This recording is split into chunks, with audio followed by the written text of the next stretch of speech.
Hello, അപ്പോൾ ഇന്ന് നമ്മളൊരു പെർഫെക്റ്റ് വെള്ളപ്പത്തിൻ്റെ റെസിപ്പിയാണ് കാണിക്കുന്നത്. 1.5 കപ്പ് പച്ചരി എടുത്തിട്ടുണ്ട്.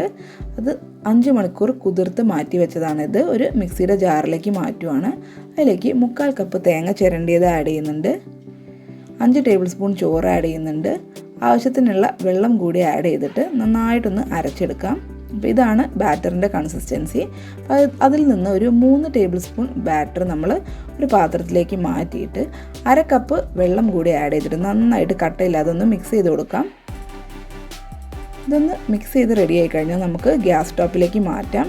എന്നിട്ട് കൈ വിടാതെ ലോ ഫ്ലെയിമിലിട്ടിട്ട് നന്നായിട്ടൊന്ന് വേവിച്ച് കുറുക്കിയെടുക്കണം. അപ്പോൾ ഇതിന് നമ്മൾ കപ്പി കാച്ചുക എന്നൊക്കെയാണ് പറയുക.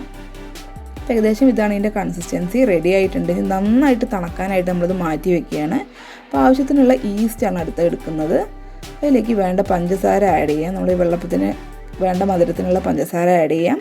1/2 കപ്പ് ഇളം ചൂടുള്ള വെള്ളം ആഡ് ചെയ്യാം. നന്നായിട്ടൊന്ന് മിക്സ് ചെയ്ത് കൊടുത്തിട്ട് ഇതൊന്ന് പൊങ്ങി വരാനായി വെയിറ്റ് ചെയ്യാം. 15 മിനിറ്റ് കഴിഞ്ഞപ്പോൾ ഇതൊന്ന് പൊങ്ങി വന്നിട്ടുണ്ട്.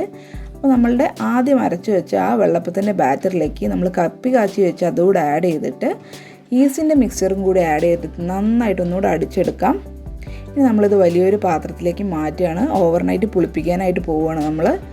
അപ്പോൾ വലിയൊരു പാത്രം തന്നെ എടുക്കാൻ വേണ്ടി ശ്രദ്ധിക്കണം. ഇത് പൊങ്ങി വരും. അപ്പോൾ ഓവർനൈറ്റ് 8 മണിക്കൂർ പുളിപ്പിച്ചെടുത്തപ്പോൾ ഇതേപോലെയാണ് രാവിലെ വന്നപ്പോൾ ഉള്ളത്. പൊങ്ങി വന്നിട്ടുണ്ട്. ആവശ്യത്തിനുള്ള ഉപ്പ് കൂടെ ആഡ് ചെയ്തിട്ട് നന്നായിട്ടൊന്ന് മിക്സ് ചെയ്തെടുക്കാം. ഇനി നമ്മൾ ഇത് ചുട്ടെടുക്കാനാണ് പോകുന്നത്. അപ്പോൾ ഒരു ഓയിൽ ഗ്രീസ് ചെയ്തിട്ടുള്ള ഒരു ഇരുമ്പിൻ്റെ ചട്ടിയാണ് ഞാൻ എടുത്തിട്ടുള്ളത്. ഒരു തവി നമ്മളുടെ മാവയിലേക്ക് ഒഴിച്ചു നന്നായിട്ടൊന്ന് ചുറ്റിച്ചെടുക്കുവാണ്. അപ്പോൾ നന്നായിട്ട് ചെറിയ ചെറിയ ഹോൾസൊക്കെ വന്നിട്ടുണ്ട്. അപ്പോൾ നമ്മളുടെ വെള്ളപ്പം നല്ല റെഡി ആയിട്ടുണ്ട്. അരികൊക്കെ നന്നായി മൊരിഞ്ഞ് വന്നിട്ടുണ്ട്. അപ്പോൾ തണുപ്പ് കാലമാണെങ്കിൽ നമ്മൾ വെള്ളപ്പത്തിൻ്റെ ഈ ഒരു മിക്സ്ചർ ചെയ്തെടുക്കുമ്പോൾ ഒഴിക്കുന്ന വെള്ളം ഇളം ചൂടുള്ള വെള്ളമാണെങ്കിൽ തണുപ്പ് കാലത്തും നല്ല വെള്ളപ്പം തന്നെ നമുക്ക് കിട്ടും. അപ്പോൾ എല്ലാവരും ഇതൊന്ന് ട്രൈ ചെയ്ത് നോക്കണം. അടുത്ത എപ്പിസോഡിലായിട്ട് വീണ്ടും കാണാം. ബൈ.